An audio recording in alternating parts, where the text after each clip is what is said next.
오늘 방송의 부제는 바로 곧버스의 위력은 엄청나다. 지난 방송에서 코스닥 인버스, 코스피 인버스를 매수했다라고 말을 했죠. 이제는 코스피 곧버스까지 매수를 완료했습니다. 참고로 코스피 곧버스 말고도 코스닥 곧버스도 있는데 그거는 이제 ETF에는 없습니다. ETN이니까 참고를 하십시오. 매수를 하는 장소가 다르죠. 저는 코스닥 곧버스는 매수하지 않았습니다. 제가 유일하게 사지 않은 인버스가 코스닥 곧버스죠. 최근 4일간 지속된 하락장에서 수익률이 가장 높습니다. 코스닥이 코스피보다 더 많이 떨어진 데다가 2배니까 애석하게도 제 포트에는 코스닥 곧버스만 없습니다. 그러나 인버스도 수익이 나쁘지 않기 때문에 상관없습니다. 원래 업계에서 파는 거를 선호하기 때문에 1등은 거른다라는 마음으로 위안을 삼겠습니다. 어쨌든 어제 방송은 하지 않았지만 코스피도 곧버스를 드디어 샀다라는 말씀을 드리고 싶었고요. 비중은 작게 들어갔지만 역시 들어가자마자 이틀 연속 올랐는데 역시 2배의 위력은 대단하더라고요. 먼저 매수했던 코스피 인버스를 하루 만에 역전을 해버렸습니다. 다시 드리는 말씀이지만 저의 곧버스 전략은 5일선, 11선 아래에서 매수하고 5일선, 11선 위로 올라가면 매도하는 전략으로 단타를 칠 계획입니다. 지금 차트를 보시면 핑크색 선이 5일선이고 남색 선이 11선인데 차트는 완전히 아래 포지셔닝이 되어 있죠. 내비두겠습니다. 저러다가 5일선 위로 올라가려고 하면 바로 매도 버튼 누르겠습니다. 아직은 내비둬도 괜찮을 듯 합니다. 최근의 하락장은 무시무시했죠. 제 포트에 만약에 인버스가 없었더라면 정말 막막했을 것 같고요. 당연히 현재 거래량 1위는 코스피 곧버스입니다. 지난 4일을 보면 코스피, 코스닥 둘 다 하락폭이 점점 커지는 게 더 무시무시한 특징이죠. 앞으로 하락장이 언제까지 갈지가 관건입니다. 현재 저의 포트는 해지 자산은 전부 다 플러스를 기록하고 있고요. 심지어 하락하는 이 와중에서도 다들 조금씩 올랐습니다. 물론 인버스랑 곧버스는 급등을 했고요.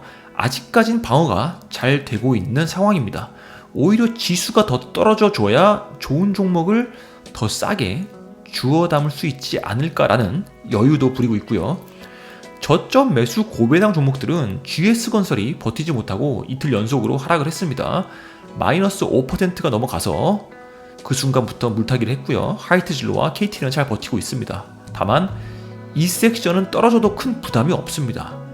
가격도 쌀 때 샀고 또 하방이 막혀있기 때문에 특히 배당이 5%에서 6% 되는 종목들이기 때문에 가격이 떨어지면 비중 늘리면 됩니다. 지금 역시 그렇게 하고 있는 중이고요. 비중을 늘릴 때는 인버스나 곧버스 조금씩 팔아가지고 낙폭 과대 종목들을 매수하는 전략으로 가고 있습니다.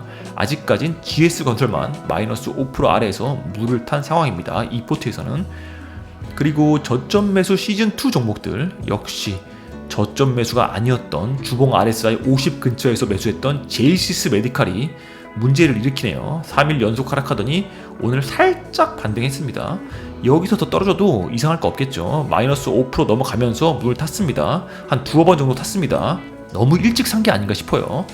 어쨌든 그래도 재료가 확실하기 때문에 계속 물 타가지고 비중 확대하겠습니다.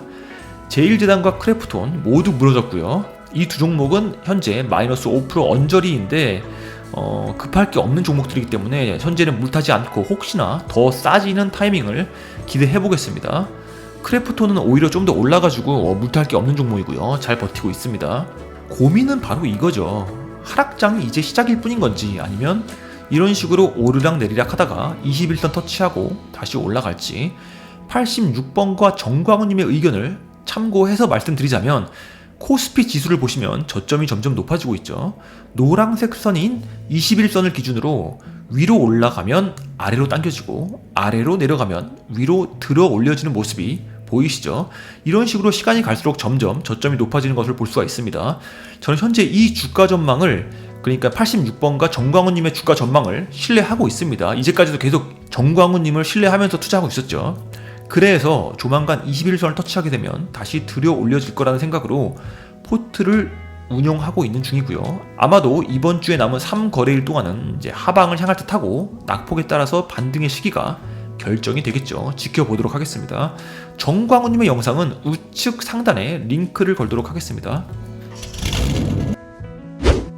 조금 시기상조인 것 같긴 하지만 하락장이 끝나면 과연 넥스트는 무엇인가? 대하여 대한민국 1등 펀드 매니저 이한영 DS 자산운용본부장님 인터뷰가 있어서 내용 요약 드리도록 하겠습니다. 결론은 제목 그대로 2차 전지 랠리는 지나가고 다음 차례는 바로 바이오랑 반도체다. 실제로 제대로 된 상승은 없었지만 2차 전지가 오르는 와중에도 반도체와 바이오는 꿈틀꿈틀 했었죠. 바이오 섹터에서는 많게는 6%에서 7% 급등하는 종목들도 굉장히 많았습니다. 반도체는 그 정도는 아니었지만 소부장주들 역시 왕왕 꿈틀댔습니다. 외국인들은 여전히 계속 삼성전자를 매수하고 있는 상황이고요. 반도체와 바이오의 상승의 근거는 첫 번째로 너무 오랫동안 소외를 받았다는 것이고 고로 주의 환기가 되는 과정에 있다. 그리고 랠리가 시작이 되려면 치고 나가는 대장주가 필요한데 대장주의 시총이 어느 정도 규모가 있어야만 장기간 추세가 형성될 수가 있다. 반도체의 대장주는 쉽죠. 외인들이 연일 매수하는 삼성전자 혹은 하이닉스. 바이오의 대장주는 셀트리온이 아닐까 이한영님이 예시를 들어주셨습니다. 서정진 회장님께서 화려하게 컴백한 데는 다 타이밍적으로 이유가 있겠죠. 셀트리온은 지난 2주 동안 무너지긴 했지만 무너지기 직전에 4월 초부터는 매섭게 상승을 했었던 적이 있습니다. 역시 바닥이 높아지는 걸 볼 수가 있습니다. 21선을 치고 올라갈지 지켜보도록 하겠습니다. 바이오 섹터의 랠리에는 몇 가지 이유와 조건이 있는데 일단 금리 상승에 따른 밸류에이션 부담이 금리 인상의 마무리 국면이기 때문에 산업 전체적으로 우려가 많이 완화가 되었다라는 이유가 있고 셀트리온 같은 섹터 대형주들의 반등이 기대가 되고 개별 기업들은 각계 전투로 성과가 있는 종목들만 호재로 점프가 될 것이다. 재료가 명확해서 기대가 되는 종목들은 주놈컴퍼니, 바이오니아, 셀트리온 제약, 한올 바이오파마, SK 바이오팜, 아미코젠 등을 꼽은 리포트가 보여서 이베스트발 리포트의 링크를 공유해 드리도록 하겠습니다. 이 리포트 괜찮습니다. 내용. 반도체 역시 마찬가지입니다. 실적은 아직 개선세가 보이지 않지만 감산이라는 호재성 이슈가 발생했고 삼성전자와 하이닉스의 외국인 수급에 의한 간헐적 반등세가 동반이 되고 있죠. 셀트리온과 마찬가지로 역시 점진적으로 저점이 높아지고 있습니다.